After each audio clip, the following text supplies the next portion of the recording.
احنا بنرتكب جريمة يومية في حق نفسنا وفي حق أقرب الناس لينا. الجريمة دي هي ميزان المثالية، بنحاكم البشر بمقياس مش بتاعهم، وبندور فيهم على الكمال اللي هو صفة إلهية حصرية. ربنا لما قال في سورة النساء وخلق الإنسان ضعيفا، ما كانش بيقلل منك، ده كان بيوصفك، بيوصف تكوينك عشان ما تلبسش توب مش بتاعك.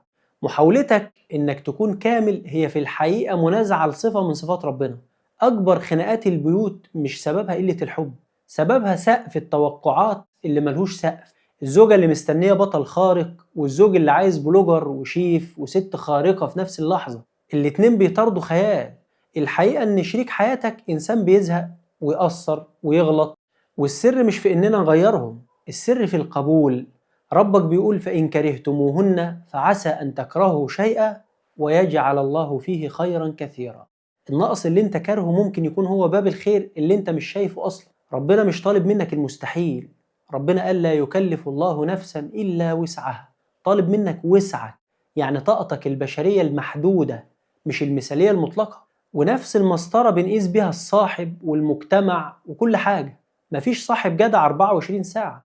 الصاحب إنسان ممكن يغلط أو يغيب، ولو فضلت تقيس الناس بمسطرة الكمال هتعيش وتموت لوحدك في جزيرة مهجورة. الصداقة هي إننا نسند عيوب بعض مش نصطاد أخطاء بعض. والمجتمع كمان مش يوتيوب فاضلة، المجتمع ملايين البشر الناقصين بيحاولوا يتعايشوا مع بعض. القرآن بيدينا روشتة التعامل مع نقص العالم ده في آية واحدة: ولمن صبر وغفر إن ذلك لمن عزم الأمور. النقص مش عيب إطلاقا، ده وظيفة. إحنا زي التروس بالظبط، الترس ما يشتغلش لو هو دايرة ناعمة كاملة، لازم يكون في فراغات ونتوءات عشان يعشق في الترس اللي جنبه والحياة تمشي. النبي صلى الله عليه وسلم قال جملة بتزلزل: لو لم تذنبوا لذهب الله بكم ولجاء بقوم يذنبون فيستغفرون فيغفر لهم. انت مش مخلوق اصلا عشان تبقى عبد طائع فقط.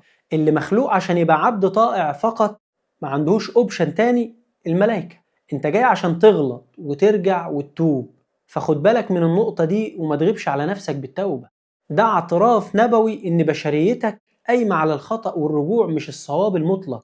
وعشان ربنا عارف نقصنا أسيادنا عمل لنا قانون اسمه قانون الموازنة، حاجة جميلة قوي. قال إيه بقى؟ إن الحسنات يذهبن السيئات. لو عندك نقص في حتة كمله بحسنة وميزة في حتة تانية. المنطق بيقول إن الكوباية المليانة لآخرها مفيش فيها مكان لنقطة زيادة. فلو شايف نفسك كامل يبقى أنت كده قفلت باب العلم والتوبة والتطوير. النقص هو المساحة اللي في الكوباية اللي ربنا سابها جواك عشان يملاها برحمته. ربنا بيحبك زي ما انت. المهم ان انت تعترف بنقصك وتتوب وترجع وتخلي ضميرك دايما صاحي، وده اللي انت جاي عشانه. وصلت؟